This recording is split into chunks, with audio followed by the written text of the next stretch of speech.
Yo, what's going on, world? It's your boy Najee from RapRadar.com, and today I got a very special guest, man. Seated to my right. Yeah, listen, you know we had to open it up, man. I got to get the Latin folks on here doing it real big. I got my man Eladio. What's good, man? Good to be here, bro. Thank you for having me, man. Absolutely, Appreciate man. it. I'm glad you pulled up, man. How are things, bro? How you been? Amazing. Thank God, man. You know, just working, trying to be better every day. Yeah. It's crazy because it's like, I'm glad, you know, we getting a chance to really sit down. Like I really started hearing your name, like just hearing your name, like probably like 2 years ago. Just a couple girls like, oh, a lot, you know what I'm saying? I kind of started hearing your name. The Dominicans, the Boricuas here, you know. I be uptown, you know what I'm saying? Okay. So I heard your name kind of ringing, and you know, I'm a rap head, so like I'm listening to rap. But then when I really caught on the Tata remix, yeah, man, Bobby, DY. Hold up, time out. First of all, that was Bobby's first. So I gotta sit for those that don't know.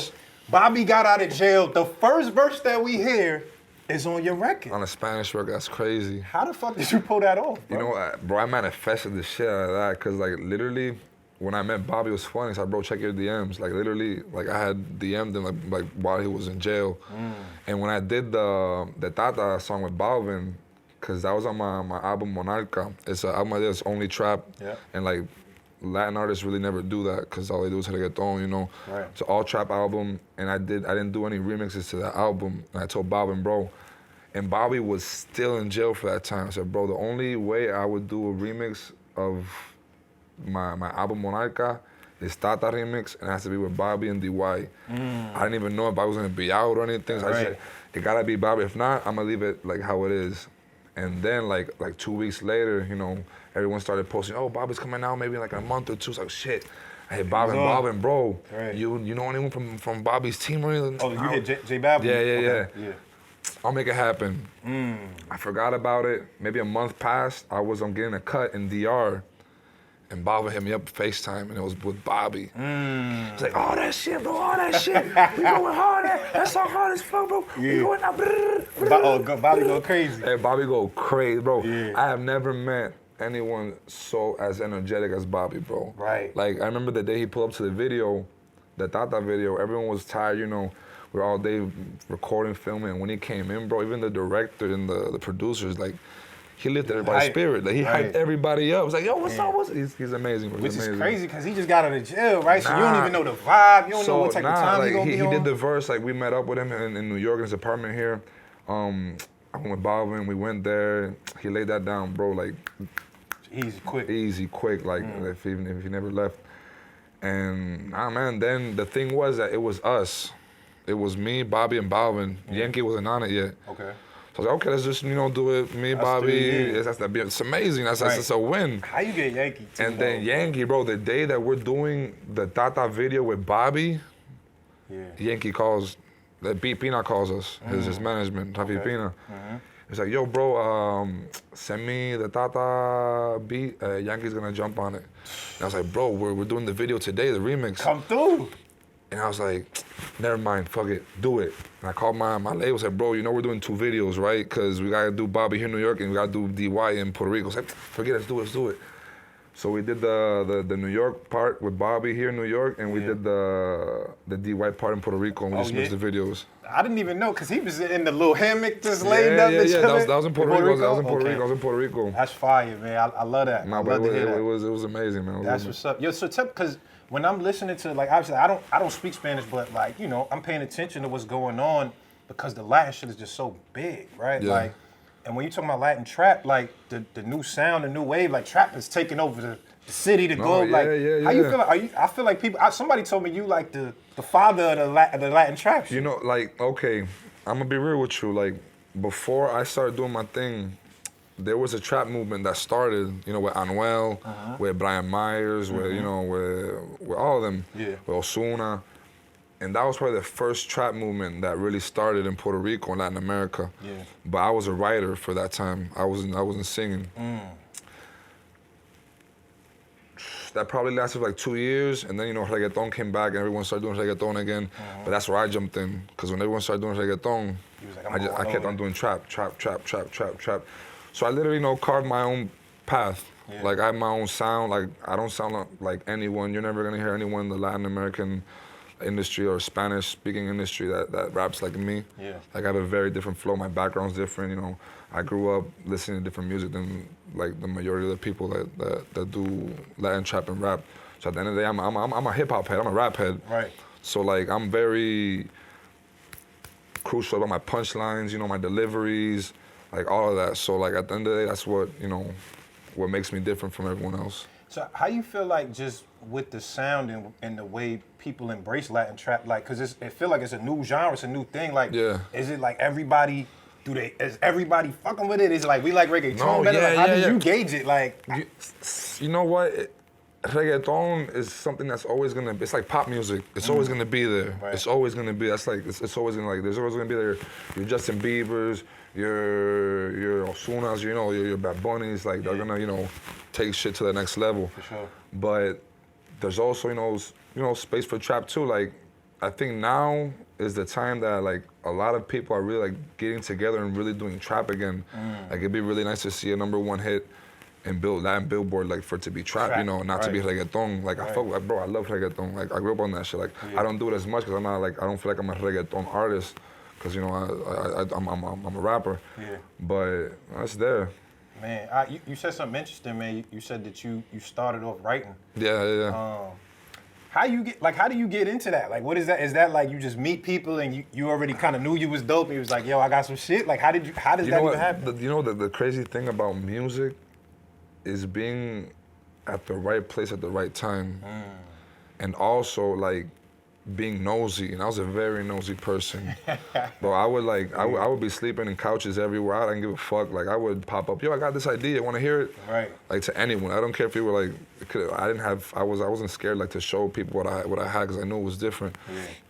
So, but it was just a lot of that, a lot of being nosy and just being nosy, bro. Yeah. Like the people say you gotta be at the right place at the right time. I try to be at many places everywhere, right? Just in case if that time was there, I was there. Right. I didn't sleep. I never slept. I would sleep in my car, bro. It was like people from the outside would be looking at me like, damn, this nigga's crazy. But me, from the inside out, I was just blinded of. I wanted to make it. I didn't even see the struggle. Like I wanted it so bad that every minimal thing that I did to make my shit get better, it was like the biggest thing for me, Right. So writing was like, it started off as that. But that's when I realized that I had something different to offer, because when I would like sell my work to other rappers, or like they couldn't interpret it as well. Yeah. Like they would record it and like I would sound more fire than them. Yeah, or it would be like stuff that would be so personal that like when I did sell, I'd be like, shit, damn, what did I just give away? I felt like I gave like a piece of me. Right. So that's why I started like rapping myself. Were you writing for people that like we know, like these types of big artists? Yeah, I've done music for Cosculluela, Bad Bunny, Anuel. Yeah, I've done a little bit for, but I started off with Cosculluela. That was like the first person I started writing for. Okay. That's interesting. I mean, I know I kind of, I looked up your story and kind of just, where you came from. And I know I saw another interview, you were saying how you moved around a lot because your pop was in the military. Talk about that, man. Like just, having that can't be easy as a kid, right? Like you in a different state, you make some friends, you got to go somewhere else. Like, what was that like? Just that whole part? It was, since I was a kid, I got that kind of clear in my head that I had to, start over and do everything again like a couple times. My dad told me like since I was a kid, you're gonna have to do this, this. We move every 2 years, just so you know. So I was ready. You knew it was. So like I think as a kid, I really don't get attached to people because of that, because because I always knew that like I had to say goodbye after. So like I'm a very kind of distant person because of that. Yeah. But like it's self-defense mechanisms, that you unconsciously you make. Yep. But it also helped me out like moving constantly. It helped me out to like, how do you say, right now you can throw me in any environment and I'll survive. Because I know how to adapt quickly. I know how to learn quickly. Okay, so we gotta do this, let's do that. Okay, I'm very quick on those terms. Right. one of the places you lived was Alaska, dog. What Yeah, bro. What is out like? Hold on, what is Bro, even in Alaska? I was bro? there for 4 years, but as a kid, you know, it was dope. Like as a, What do you remember about it? I was there from like maybe the 1st grade to the 5th grade, and like as a kid, it was dope. Playing in the snow, snowboarding, you know, it was dope. But like looking at it now, if I was like 18, 7, it would have It's been a little horrible. It would have different, been yeah. horrible. There's nothing to do there except Right. like probably smoke. That's it. But that smoke weed. Yeah. Well, I mean, what was the place that you Just felt making it like? up. What was the place you felt like was, I guess, most home? Like which city, I guess, felt like most home to you when you think about it? Damn. I say, man, I love Baltimore when I lived in Baltimore. I like Baltimore too. Baltimore was nice. Yeah, I think it was like Baltimore was nice. New York too. When I lived here too. My family's out here, so New York's always home. But yeah, it had to be Baltimore, New York. Yeah. I mean, I think it's interesting because, right, like you this big fucking star now, right? But you didn't grow up in Puerto Rico, like, or at least in the beginning. Because I would think, like I said, But I'm actually, from like, here. at the end of the day, like I got to Puerto Rico when I was like 10 years old. So like, Oh, okay. I So you still really I did- grew up in Puerto Rico like since 10. I'm 27 now, so I've been like 17 years there. How you think that affects just your trajectory as an artist, right? Like, is it like, will people still fuck with you if you didn't spend that time in Puerto Rico? Like, do you think it would still be kind of the same? Even if you was making the same exact music, but you ain't live in Puerto Rico, do you feel like it would be the same? No, you know what? Nah, it's I don't know why, but it's different. It's the same way with. It's just a thing you gotta like. I don't know if it's something in the air in Puerto Rico, but you gotta be from there. Like it's very, very, very, very rare that a Puerto Rican rapper that doesn't live in Puerto Rico like Could really pops get off. on, right? It's hard. Right. They gotta pop off on the American side, like J.I. did something like that. You know, you feel me? Yeah. That like on that, but if it's not like that, it's very difficult. Cause like in order for you to do, Emma, to be honest with you, even when you pop off in the Spanish industry, you can't be too far from Puerto Rico. You can move to Miami or whatever, but you gotta come back to gotta Puerto come Rico. back and at forth. least for a month or two. Right. Like to, it's like Touch the people, touch the yeah, streets. to hear what's popping. Like it's something. I don't know what I exactly feel it you. is, but you know it's something. It's in the something. air. I was in La Perla a couple months ago Oh, going shit, okay, crazy. yeah, I love it yeah, out there, B. So I already know it's in the air, B. I know it's in yeah. the air. That's what's up. But being that you like, was English your first language? Yes. So you had to learn Spanish. Yeah. Damn. I didn't know anything, bro. Anything. Not even a word, because I wouldn't speak Spanish at all in my house. What Nothing but what English. age did you like start to really pick up on in Spanish? You know what? Like I told you, I adapt so quickly to situations that when that happened, like all I was thinking was like, okay, what can I do now? Sit down and cry because I don't know Spanish and these kids are bullying. Nah, hell no. I gotta learn Spanish quick. Okay, I say a couple things that don't make sense. They're gonna correct me. Well, Right. I wasn't afraid to speak it because I knew like I had to learn it in order to survive in PR. Because if not, I was gonna eat alive, you know. Right. Be getting fights every 2 days with kids because like they would be making fun of me, and I couldn't. like you American I type? couldn't clap Yeah. back. I couldn't, no, they would call me Penguin because I was colored and I was from Alaska. They go, Damn. Penguino. I would get Penguino. pissed. I wouldn't be able to say shit back, and Right. when I say shit back in English, they would laugh even harder. And I was like, Right. fuck, He's like, nah, oh, I nah, gotta get it. I would get it on. So Right. like I had to learn. Like so I would be watching Spanish soap operas with my parents. Everything in Spanish, everything. So like I learned maybe like when I was in the 7th grade in 2 years, 2-3 years, I was already like fluently speaking. I understood everything. I could. Yeah. Do you feel like is it because I'm just trying to understand how the Latin space works. Like, is it in Puerto Rico, like as an artist, do they feel like that too? Like, oh man, you American. Like, do they write you off because you not? No, Born here or whatever? no, not at all. They're not like that. But it's like cause I grew up in Puerto Rico, you know, since I was like 5th grade, 6th grade, 7th grade, I did everything. I was a professional swimmer for Puerto Rico. I swam professionally. Oh shit. So like I had my name going for me at a very young age. So like people like they didn't really care about that. Yeah. But as long as you do your time PR, like you're good. As long as it's like not do your time, like it's not like Like a bid. Like you did a bid in, you did a yeah, bid yeah, in PR. yeah, but it's like you just gotta be there to feel it. 'Cause like Right. you're not gonna know what's popping unless you're in Puerto Rico. You feel me? Yeah. All the producers are there. You know, You know, yeah, they go to Miami. They move to Miami, but like the essence of what it really is in Puerto Rico. Yeah. Damn, you just say you were a professional swimmer. That's great. Yeah. Like how did that come? Was that something that when did you pick that up? Or like was that something that you always felt like you wanted to do? No, as a child, like I love sports, you know, easily, bro. I could have been in the NFL, bro. I love football, but like when I moved to Puerto Rico, like it's not a sport. Right. They don't have football. They don't have football teams. And I'm not really like a team sport type of person, because you know I love to see results. I love to win. And team sports, it's hard to see that, because you know it's other people. Exactly. So swimming was like the first sport that I did that was like individually, that I tested you individually. So it didn't matter like what other kids on my team did. It only mattered what I did in the pool, and like what I did, that's the result. Yeah. So I love that. I love not depending on anyone for winning. So that's why I fell in love with the sport. Yeah.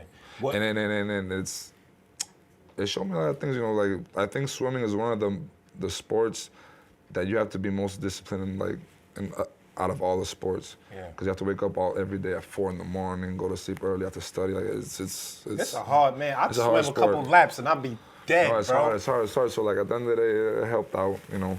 At what point did you realize, like, well, how far did you go? Like, how far did you take? I qualified for the Olympics, bro. The Olympics? Yeah. Oh, shit. I didn't go because I retired before, but I qualified. Wow.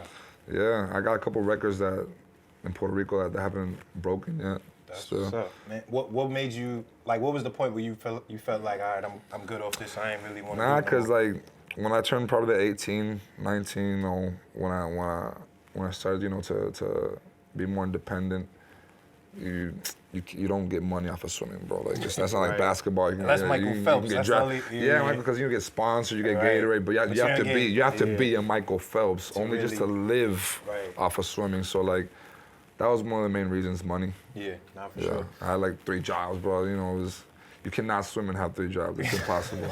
Any sport you can't do. Yeah, that's a fact. So all right, that's super interesting. So tell me, like, what point was it for you where you understood and knew, like, the music shit is like, this is where I want to be, like, this is what I'm about to do? Always. You always I always wrote poetry. I always loved to write. I always I stood writing when I was a kid. So, like, I think I always knew I was going to be something, like, in the music industry.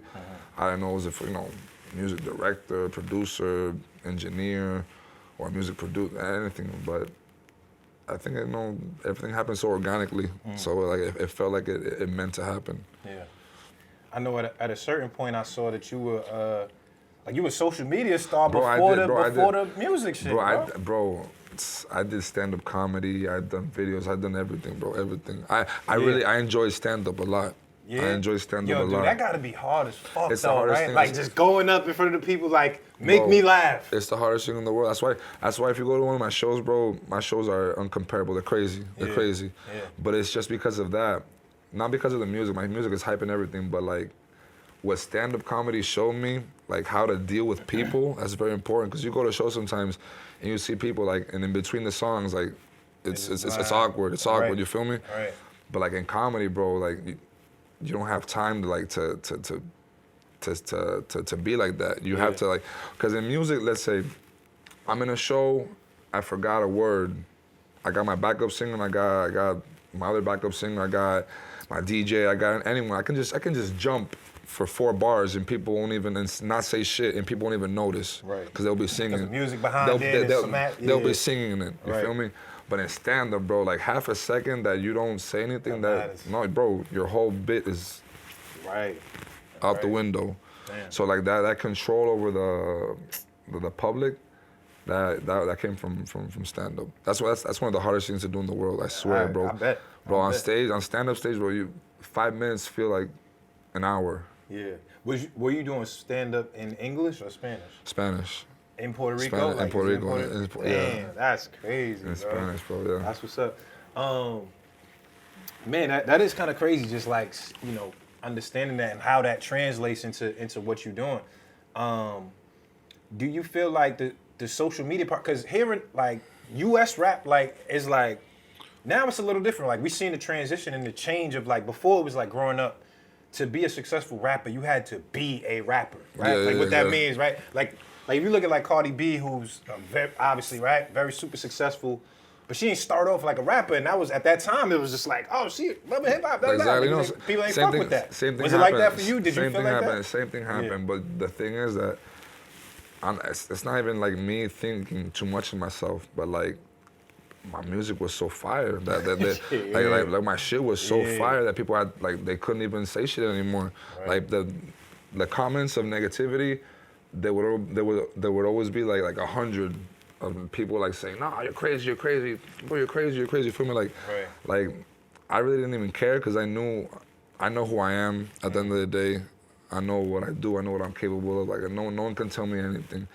But musically, I worked my ass off, bro. Like I was in the studio every day, 12 hours a day, 14 every day, like every day. I could be not even 12, like 15 hours a day, every day. I ate the studio, I practiced until I became one of the best. Yeah, that's.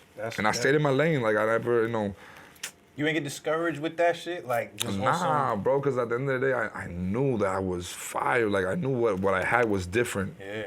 And it's not even like. And then I again, feel you, it's I not even, respect bro. that. It's not even like me thinking like too much of myself. You but know what it is. Like I know what I have to offer. I love and that. like and the game, like right now in the Latin game, there was nothing like that.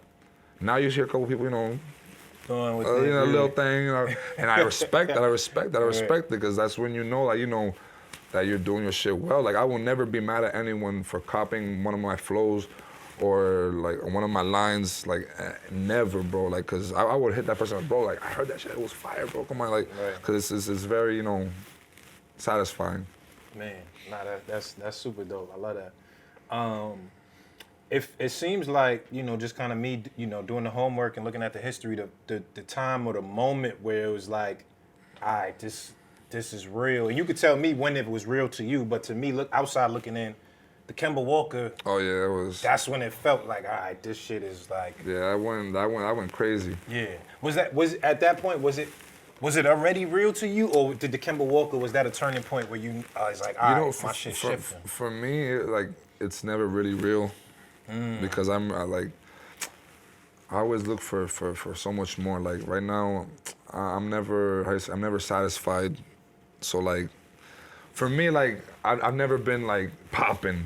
Yeah. I'm just like getting to the next step. This is so crazy that you say you never popping, cause like we looking at it like, I know, shit, Eladio. Yeah, I know, like I know what you're saying, but like, I want more. I want more. I'm very ambitious like that. But like, one of those times, Kemba Walker, when I did the Mi Arroyo track with Zion, I went crazy. But Kemba Walker was crazy. That was probably the moment where people said, okay, that was the moment where all the haters had to like eat the shit. You couldn't say nothing. They said, okay, let me put this in my playlist real quick. You feel me? Right. And the funny thing about that song, it got leaked. It was the only song in my life, in my career, that has got leaked. Only one, and it got leaked the same day. I had a video with Burner, so I was on a boat with Burner having a blast. And then I see Twitter some good cookies. Bro, and then I see my Twitter going, bing, bing, bing, bing, bing, bing, bing, bing, bing. Oh, because Kemba Walker, oh, shit's fire. I was like, what, Kemba Walker? Why is it fire? Well, it got leaked by WhatsApp. Wow. But it went crazy. It went so viral that it was better. Right. It was better for the project. Shout out to whoever leaked that fucking song. Yeah, whatever, man. Man, I'll catch you one day. What a time. Obviously, like first of all, the actual image is fucking iconic. You, Bad Bunny throwing you the alley-oop, come on, that's crazy. That shit came out like on the third try. Y'all did? Did you make that? You made that? Because we literally did that on like, in Miami got the docks for the boats? Yeah. We put the hoop on a dock, so every time the ball would fall, it would go in the water. I have to go in the water, get the ball. And they come back out. So like we had to do that shit. Like we had to, on the second, at least third try. So he did a good pass on the third try, and we did it. Wow, that's super fire. And I mean, like I said, I don't speak Spanish, but there's certain records that I hear, and I'm like, this is fire. And I don't really know what you're saying, but the energy. Kemba Walker's fire. The energy. Tell me, all right, so before we get into the whole, because obviously you're a part of Bad Bunny's story, right? Yeah. So we're going to talk about that. But before we get into that, like when you think about, I guess, where you were mentally in the place of Kemba Walker, right? Because I looked up the lyrics and it just feel like, I think that was the time Kemba, you know, he just won. This was Kinetic Yukon. Yeah. He was step back on, hit the game winner. So that's a big statement. Like, you know, I'm coming out. You in the college game. What was the mind frame? I guess at that point, like, how different was it versus like the Kemba Walker days versus where you at now? Kemba Walker days, it was just me trying to, you know, prove to everyone and myself, you know, that, you know, I had what it takes, you know, to be one of the best. And just me entering this new world, you know, like, cause it's not the same being an underground artist as being like an underground artist that's going mainstream. You feel me? So it's a different route, but and now it's just me trying to figure shit out, man. You know, getting used to not being at home for 3 months. You know, getting used to it. Yeah. Getting used to, you know, everything that's happening. Like, how do I explain? It's like, thank God that I literally went through the whole process, like everything. I did not skip any steps. Like, I went through everything. So like, when stuff started to pop off now, and it's popping off very fast and quickly, like, you know, I have a better grasp on things. Like, I can understand things. Like, not like other artists that sometimes they pop off so quickly It'd be new. You don't know how they find themselves in certain, you know, problems and situations that they don't know how to act, or they act differently. So that's why you're never gonna see me like on my Instagram talking shit about someone, or like, or with beef with someone, cause, you know, I've been through shit like that, and I know how shit goes, you know, like, so. Yeah. So, you know, it's that. Yeah, I mean that's what's up. Obviously, like we said, Bad Bunny is on the record, one of the biggest artists in the fucking world. Yes, sir. And the story has it that you Rimas, the label, you know, shout out to sir. Edgar Jesus, those, you know, I know, you know what I mean? Oh, Shout out to shit. the, you know what I'm saying? You ain't know I'm tapped in, baby. That's what's up. You know what I'm saying? But, you know, story has it that you brought Bad Bunny over to Rimas to help usher that in. Yeah, I was probably one of the first artists that Rimas signed when they started off. Like, when I signed, bro, I signed desperately. Yeah, I needed that paper. Nah, bro, like, I was sleeping on sofas in my car, like, it was tough. Yeah. So, like, when they offered me, like, I signed where I gotta sign. Right. Money, okay, boom. Right. So thank God, like, I signed blindly, and it was, you know, to really good people, like, and it's family to me. Yeah. So, like, I met Bad Bunny at this, it was like a junior college, because I wasn't studying anymore. Like, It's in Puerto Rico? In Puerto Rico, yeah. Okay. And when I pulled up to sign into the college, and when I pulled up, he was leaving because he had just dropped out. He told me, bro, don't do this shit. This place is bullshit. Don't do it. And there he showed me that song Diles on SoundCloud. And I knew how SoundCloud worked already. Like, I had a couple, What year was this? Like, what time period is this? 2014, 2015, probably. And he showed me Diles. And, like, I had a couple, you know, parody songs on SoundCloud, because I would imitate artists in Puerto Rico with my voice, and I would do songs and put it out as them. Okay. That's how also, like, I got the writing gigs too. Yeah. And when I saw the views, and I saw the time it had been out, and I saw his following, it didn't have that many followers. Like, bro, how do you get these many views on the song? He said, listen to it. And when I heard it, bro, that shit blew my mind. Was he lit already at this point? Like, people in Puerto Rico, like, they knew the song, but if they saw his face around it, they wouldn't know it was him. You feel me? Yeah. I think his first show was with me in Ponce, and like, not his first show, but his first, like, big show that people like, oh shit, that's him. Yeah. Was in 2016, La Juta in Ponce. I don't know, Yeah. 16 probably, 17, I forgot, 16. But yeah, we met at the university. He showed me Diles. I fell in love with the track. I asked him, like, who produced it, who did the everything. He told me that was him. So that, for me, that was crazy. Yeah. So I just, you know, I told him, I invited him to the studio to meet Noah, and, you know, the rest is history. Man. Hold up. So we gotta, cause that's a fucking crazy story, bro. I ain't gonna lie. Yeah. All right. So when you meet him and he got a record on SoundCloud going up, is it at this point that you feeling like I want to sign, this bro. guy is somebody? Like, this is something? Nah, like, did you bro. already feel like this is something already? Or was it No. just like you fucked with him? Nah, bro, like, look, I knew it was something because I got a crazy ear for music. Like bro, Tokisha, I recorded with Tokisha in 2017. Like back there, I had that knack to fuck with people before they blow up. That's real shit. Because I'm always looking for like, bro, because like I never in my life have asked money for a feature in my life. I will never do it. I feel like that's just. You do features for free? I do, yeah, bro. Like I got an artist that I'm gonna holler. No, hey, but it's not like that. It's not real low. Like, if you come up with a song that I like, I'm gonna hop on it. Right. No questions asked. You can have 2,000 followers. I'm gonna hop on that track. That's real. But if you have 2 million followers and you got 40 grand, and I don't like the track, I'm gonna be real with you. You got 100 grand, I'm gonna be real with you. Right. I'm gonna give you some game. I'm gonna tell you, bro, take those 50 grand, 60 grand, get a dude produce, a big ass producer, get a good film director, get a good video. I'll put you on. Right. But like I'm not gonna steal your money like that, you know. And then at the end of the day, I'm gonna feel dirty doing that, you know. It takes the fun out of music. What were we talking about before that? My bad. Nah, we was just saying how y'all connected. Like y'all just connected on that type of level. Like what? You and Bad Bunny connected on that type of level. Yeah. But exactly.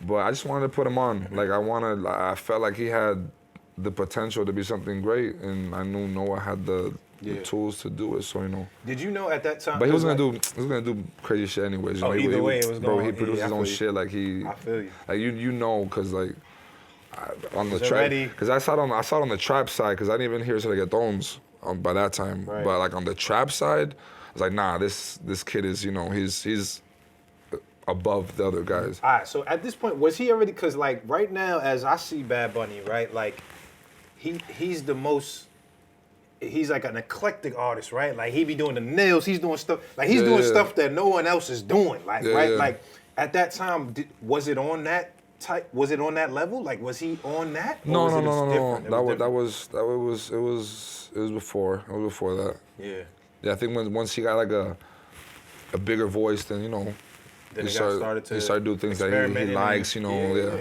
Well, so what do you feel like? Because I went, like I said, I was in Puerto Rico a couple months ago. Shout out to my Boricua. Shout out, you know what I'm saying, to Puerto Rico. I love it out there. You know what I'm saying? And I always, every city I go, you know, I'm a music nigga. So I ask everywhere I go, I'm like, who the hottest out here? What's going on? Like, I need to know the music scene. And literally every person I asked, except one person, said Mike Towers. Okay. Everybody else said Bad Bunny. I'm like, who the hottest? They like Bad Bunny. So I'm like, when it gets like that and it gets to the point where you know, obviously he's a global superstar, is it like, what do you think the transition was for him and in that space? Because you've seen it live that kind of made it get that crazy. Yeah. I think it was fast for him, man. Like, I think he like, how do I say it? Like, he took off super fast. Like, stuff like that doesn't happen like all the time. Maybe every 10 years, probably every 12 years, like something like that happens in the Latin industry. I don't think it never happened. That never happened. So like, I think it's like going to the moon for the first time. Like, he experienced that for the first time. Like, he didn't go through a lot of shit. Like, like when I said that before, like there's some shit that he probably didn't go through. Like when like later on, he said, "Damn, what do I do here?" Right. But like, it had to be tough for him, man. Like for real, like it had to be dope, crazy dope for him. Like, because like, bro, to for your first hit to go crazy and then just like continuously keep on dropping, that had to be crazy. And at the age he had, but at the same time, it had to be difficult for him. Like for me, it would have been. I thank God every day that he made me go through the process that I did go through to be where I'm at, because sometimes like shit happens that I'd say, damn, like I didn't know, I don't know what I would have done if I didn't know this person, or if I didn't know how, like this technique to you know, to swerve with that bullshit, you know. Like it's real experience. Exactly. So, you know, it's my this is me, like me talking, like it's half and half, you know. Had to been awesome, but at the same time had to be crazy. Like all these people, you know, meeting new people every 2 weeks, 100 new people, you know, it's, well, for me, it's hard sometimes, and then, so. Right, man, super crazy. I love to hear that. All right, so let's talk about, man, the Sauce Boyz, bro.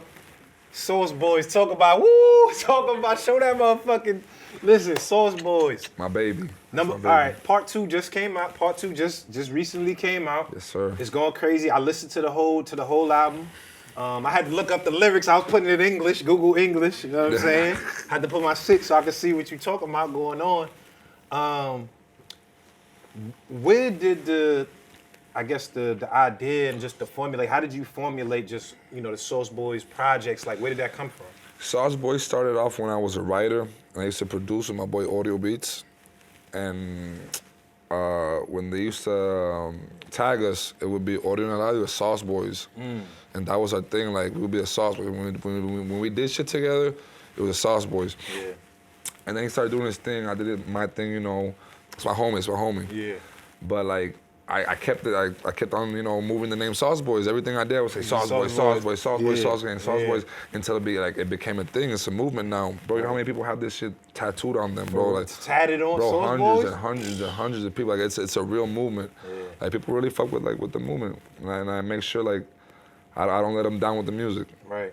I mean, I listened to part 1 and part 2. What do you think? If you had to say the difference between both of them, like a difference between 1 and 2, like what would you say? The maturity in my music and my writing, the beat selection. Sauce Boys, 1 was a lot of me just hearing beats and, I like that beat, let me get that beat. Sauce Boys 2 was, okay, let me sit down with the producers, let's make something beautiful. Right. So it's more like, and every time I put out an album, I'm always gonna look to better myself. I never would like to give my fans something mediocre, something less than what I've already done. So right now I dropped Sauce Boys 2 and I love that album. So like since the day that I dropped it, I started recording for the next album. Because bro, like every time I love an album, it gets scary because I'm like, shit, how am I gonna top this when I drop it? Like, because that's what I always want to do. So like I'm always, constantly challenging myself. Reading, learning new words, trying to, because there's always space to be better. Yeah. So right now, I'm in that place right now. I'm trying to, like, every little detail that I did wrong in Sauce Boys 2, every little thing that I can get better.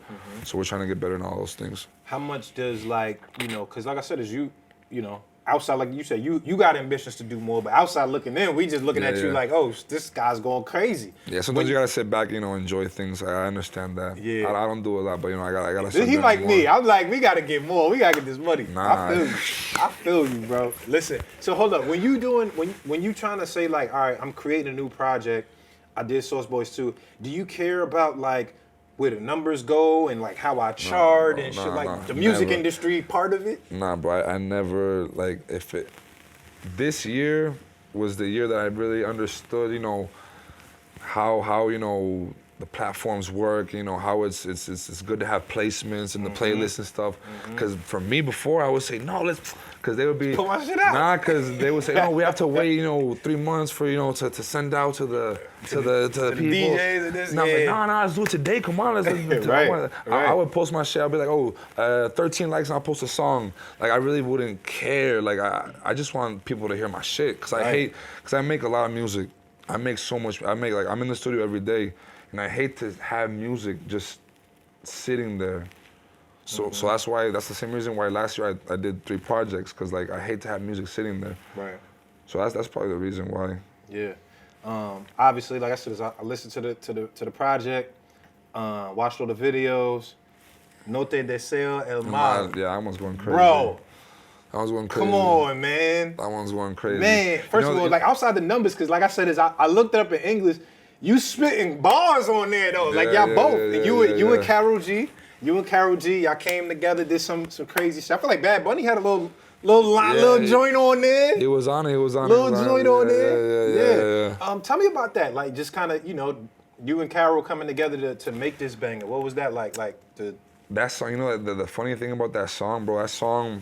It was just that song was actually inspired by there's a song with Chance and Action Bronson. Oh, the baby blue? Yeah, that he said, I hope you, it's actually inspired off of that song. And like when I did it, I said, damn, no one in the Latin American side has, and I actually met Chance the other day. I met him the other day. There's no one in the Latin American like market that has done a song like that. Like it's just a funny song to dedicate to someone. Like no one has done it, so I did it. And when I did it, I loved it. It was more explicit when it was just me alone. Okay. And when I got Karol on it, you know, we cleaned it a little bit, you know, bop. Yeah. And she killed it. She killed it. Too. So we got together in the studio. Bunny was there, you know, we did, and we. Nah, talking about you're not about to just go through that. You gotta tell me how the studio session went. Like the chemistry is. So is you, Karol G, Bad Bunny, y'all in the studio making this I was record? at a Laker game, and I left at like a third quarter because she was in the studio already, and we went boom. It was in LA.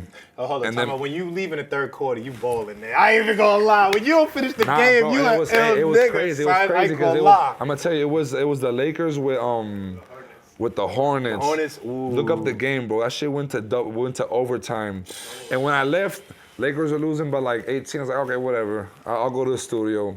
And when I was on the way to the studio, I'd be looking at the score. Yeah. Lakers up. One, by 7, by 5. Right. Tied. I'm like, oh shit. Like, damn. Right. But nah, I put to the studio, man. It was a vibe. Mm-hmm. Like, she already loved the song, so like when we got in there, she knew, you know, the assignment.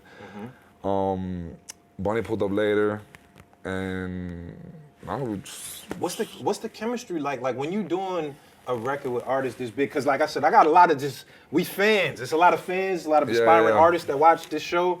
When you doing a record with other artists that are that big or bigger than you, and you doing stuff like that, what's the energy like in the studio? Like, are y'all bouncing ideas? Like, how does that really work? It's always amazing because like I never will go into a studio with someone that I think has bad energy. I always protect my energy in that way. And Karol and I, we've talked already, so I knew like she's a pure soul, you know. She's a very nice person. Yeah. And like when we actually kicked in the studio, it was, you know, it's very everything happens so organically. You feel me?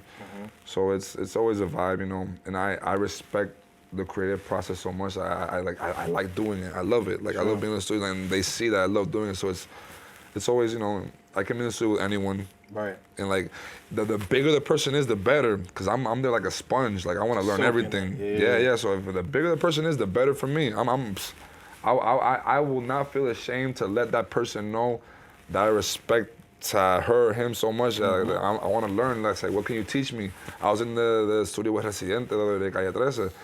And he dropped gems. Like I'm always listening. Like I love being in the studio. I love that.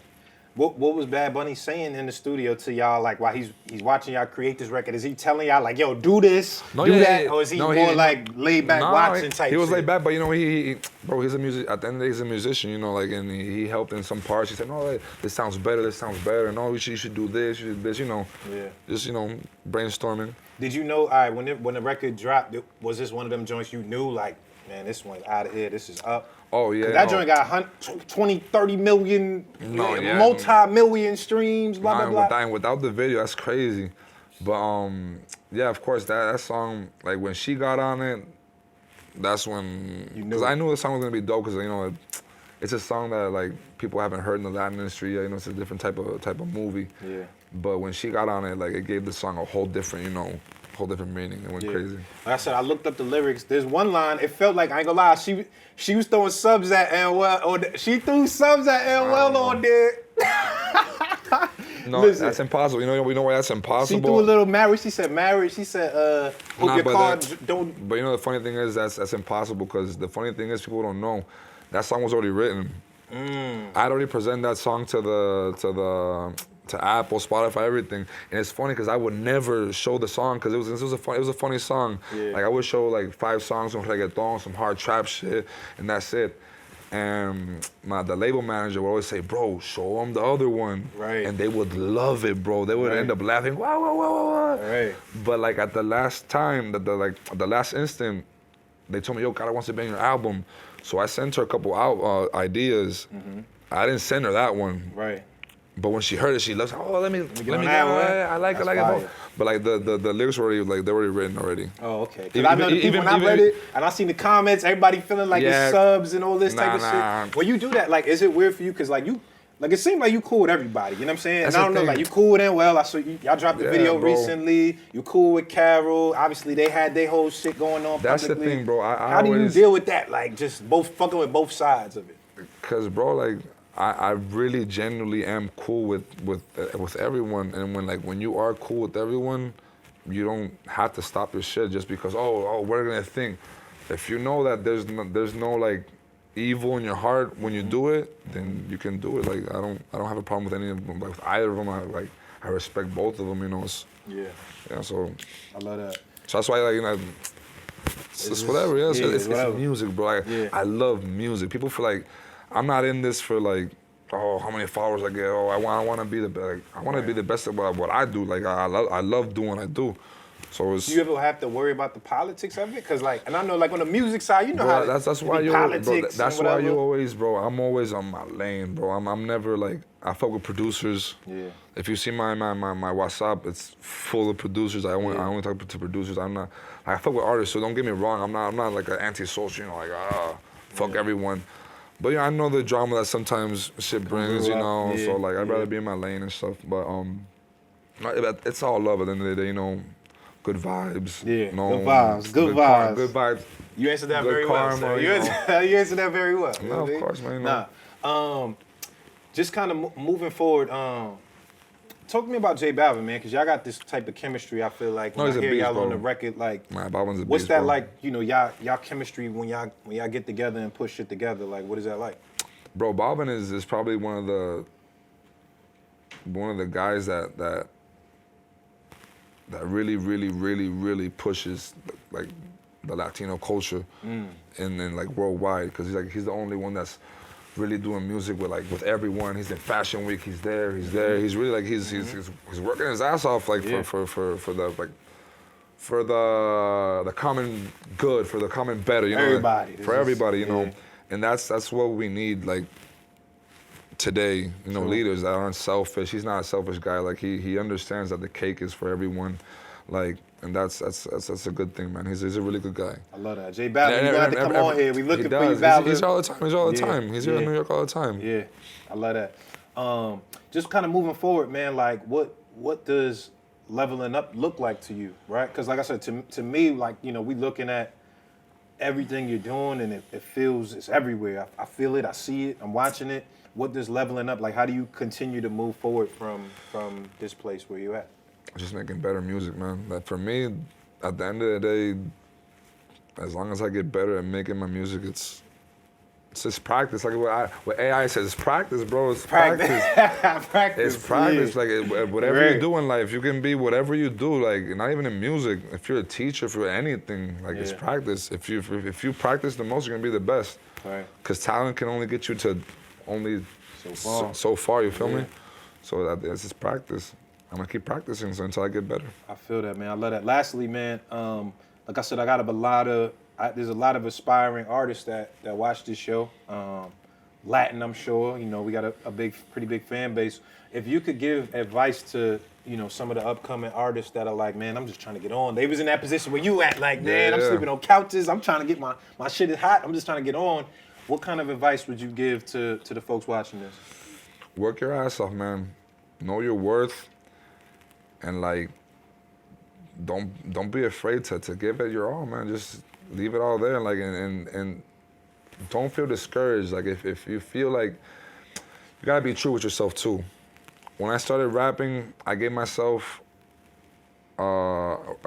ultimatum. I said that if in 2 years I did not pop off, I was gonna stop. I was gonna keep on writing. And just understand, like, if you don't pop off as a artist, you can do writing, you can do creative things, you can be a producer, you can, like, if you love music, and if you really love music, you can understand that maybe being an artist is not your spot, maybe you can do something else. But if you're willing to, like, to eat shit, then go for it, man. I eat that shit. You're gonna have to eat that shit. Because then if you eat that shit first, but then the rest of people are gonna have to eat that shit. They talk. That's a fact. But just give it your all, man. Anything is possible. I love that. Yo, last question. You to me, as far as if I'm looking at the Latin sphere, like it's just you and Balvin, I feel like work with the most American artists, like rap, like on some rap shit. Yeah, It really be yeah, y'all yeah. two that I feel like work with the rap shit. Who you want to work with now? Like, what's your next? Like, Bro, who I got your next? a list. I got a list, bro. They watch. All these niggas is watching this. You gotta let them know. Starting with 50. Oh, Renee, listen, Renee. Renee. I'm gonna call Renee right now Starting after with this. 50. Yeah, yep, 50. Bro, I would kill a track with Future, with Thug. Drake would be crazy, you know. But I would murder someone with Future, Thug, bro. Crazy. Yeah, Future. Crazy. I love that. I love that. I got. Woo. You got some shit in the tuck. I got some stuff coming out. I got a song on Sauce Boys 2 that we're gonna do. Touch Your Body. It's track number 21, I think, or 20. We got a really hot female American artist that hopped on. I can't say her name, but when it comes out, You can't give us that. It's exclusive. No, it's but- exclusive. You need some more Don Julio. What's today? The 15th? Today's the 16th. 16. Oh, and maybe in a week, I got something dropping. It's a remix from an American artist from. I can't say either. She Latin? She Latin? No, he from the U.S. I can't say from where, but he's from. It's a remix that's coming out. Okay, well, we definitely looking forward to that. Eladio, Hey, I appreciate you pulling up. This was a very dope Appreciate episode, you. my Yeah. brother. Listen, man, great episode. Eladio, Cigar Talk. Make sure y'all tune in to the next one. We out of here.